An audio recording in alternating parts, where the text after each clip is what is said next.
Assalamualaikum students, starting with the name of Allah, I hope you are safe and healthy. Welcome to class 8 और pre-9th भी कह सकते हैं हम लोग subject physics. Now we start our today lecture. Last lecture में हम लोग यूनिट 5 स्टार्ट कर चुके हैं, जिसमें आज हम लोग इसके लास्ट टॉपिक्स स्टडी करेंगे. आई होप लास्ट टॉपिक जो आपको पढ़ाए गए थे, रीड आउट करवाए गए थे, वो आप लोगों ने प्रैक्टिस भी की होगी, उन्हें याद भी कर लिया होगा. उनकी क्वेश्चंस कॉपीज में नोट डाउन किए होंगे, मिनी एक्सरसाइजेज भी सॉल्व की होंगी, और जो आपके पास बॉक्सेस में इंफॉर्मेशन गिवन है वो भी आप लोगों ने याद की होगी. वो भी आपने मस्ट अपनी कॉपीज़ में एक बार नोट डाउन कीजिएगा, ताकि जब आप कॉपीज़ उठाते हैं तो आपकी एक बार नज़र से मस्ट हो जाए कि ये भी हम लोगों ने याद करना है, ये भी इंक्लूड. आज हम लोग कर पढ़े वो हमारे पास artificial satellite. An object that revolve around a planet is called a satellite. एक प्लैनेट के इर्द गिर्द जो ऑब्जेक्ट मूव करता है, ठीक है, उसके अराउंड मूव करता है, तो उसको हम लोग सैटेलाइट कहते हैं. The moon revolve around the अर्थ. जो मून है अर्थ के गिर्द रिवॉल्व करता है, तो ये भी हमारे पास सैटेलाइट कहलाएगा, लेकिन ये नेचुरली सैटेलाइट है. ठीक है, आजकल साइंटिस्ट ने कुछ हमारे साइंटिस्ट जो यूनिवर्स में मौजूद है, इन्होंने कुछ आर्टिफिशियल सैटेलाइट भी स्पेस में भेजे हैं. ठीक है, लेकिन जो मून है वो नेचुरली है, कुदरती तौर पर ही ज़मीन के गिर्द मूव कर रहा है, उसे नेचुरली सैटेलाइट भी कह सकते हैं. सो मून इज़ अ नेचुरल, देखें आप लोग को रिटर्न फॉर्म में भी आ गया. So moon is a natural satellite of the earth. Scientist have send many object into space. Some of these object revolve around the earth. These are called artificial satellite. जो चीज़ें इंसानों ने बनाई हैं उनको हम लोग आर्टिफिशियल कहेंगे, और जो कुदरती तौर पर मौजूद है उसको नेचुरली कहेंगे. ठीक है, नेचुरली सैटेलाइट मीन मून, और आर्टिफिशियल सैटेलाइट जो साइंटिस्ट ने स्पेस में भेजे हैं. Most of the artificial satellite orbiting around the earth. Orbit mean वो रास्ता जिस पे वो सैटेलाइट मूव कर रहे हैं. For communication purpose. अब किसका उनका क्या काम है वहाँ पे?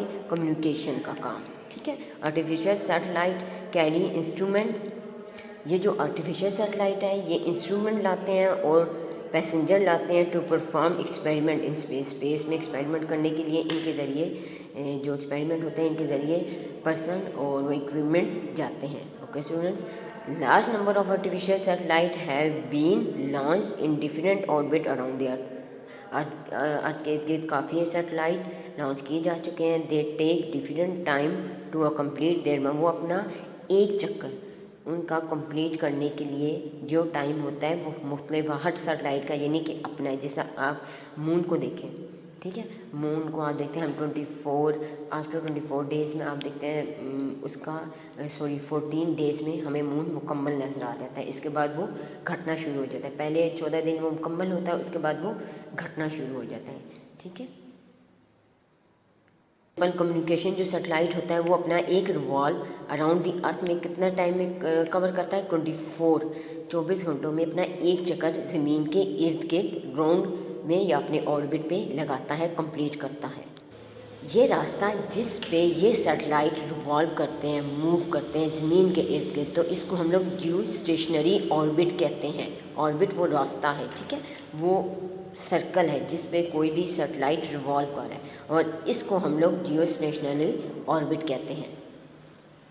प्रीवियस टाइम में जो एंटीने यूज़ होते थे घरों में, एंटीना जो छतों पे लगाए जाते थे, वो इनसे सिग्नल रिसीव भी करते हैं और इनको सिग्नल इनसे उनको भेजे भी जाते हैं, जिसकी मदद से प्रीवियस टाइम में घरों में टीवी या प्रोग्राम देख सकते थे. ठीक है, इनकी एक मखसूस लेंथ होती है, या आप लोग आजकल जो डिशेज यूज़ होती हैं वो भी सिग्नल की थ्रू उनके हमारे जो एलईडी या घरों में टीवी यूज़ हो रहे हैं उन पर सिग्नल ही के थ्रू हम लोग वो प्रोग्राम्स या मुख्तलिफ चैनल्स या बच्चे कार्टून या जो भी प्रोग्राम होते हैं वो देख सकते हैं. वो इन्हीं सिग्नल के थ्रू सैटेलाइट के ज़रिए भेजे और यानी कि रिसीव किए जाते हैं. ठीक है, नेक्स्ट है हमारे पास टॉपिक. आज हमारा नेक्स्ट टॉपिक है मोशन ऑफ आर्टिफिशियल सैटेलाइट. पहले हम लोगों ने आर्टिफिशियल लाइट पढ़ा था, सैटेलाइट पढ़ा था. आज हम लोग मोशन ऑफ आर्टिफिशियल सैटेलाइट पढ़ेंगे. Satellite require centripetal force that keeps.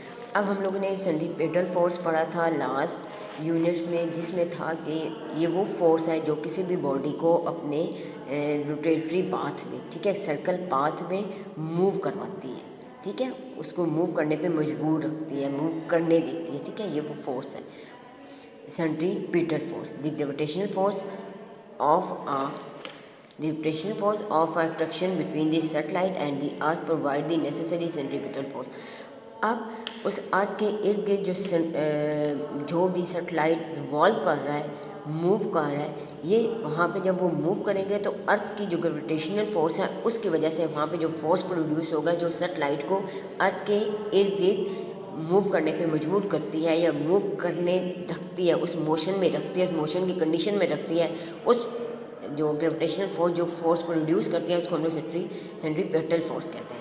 Consider a satellite of mass m। अब जो सैटेलाइट मौजूद है उसका मैस m है, रिवॉल्विंग अराउंड या जो अर्थ के इर्द घूम रही है, एल्टीट्यूड h, एल्टीट्यूड जितना उसका हाइट है या हाइट है जितनी भी उस सैटेलाइट का अर्थ से, in an orbit of a radius, अब radius r with orbital velocity, अब वो जिस वेलोसिटी से जिस स्पीड से मूव कर रही है, ठीक है, velocity, the necessary centripetal force required to the given by equation. अब सेंट्रीपिटल फोर्स का फार्मूला होता है F is equal to M V square by R. यहाँ पे F C for motion of artificial satellite, F C is equal to M V square by R. Okay student, this force is provide by the gravitational force.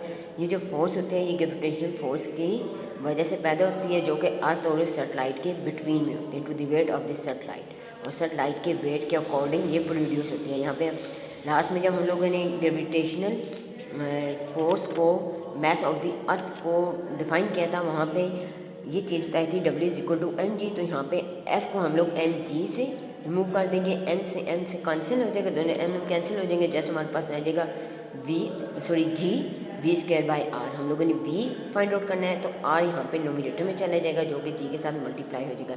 Ji H last में आपको याद है height के साथ हम लोगों ने radius plus height को रिमूव किया था, तो अब यहाँ पे G के साथ R की जगह हम लोग क्या लेंगे, R capital R plus H, ठीक है स्टूडेंट्स।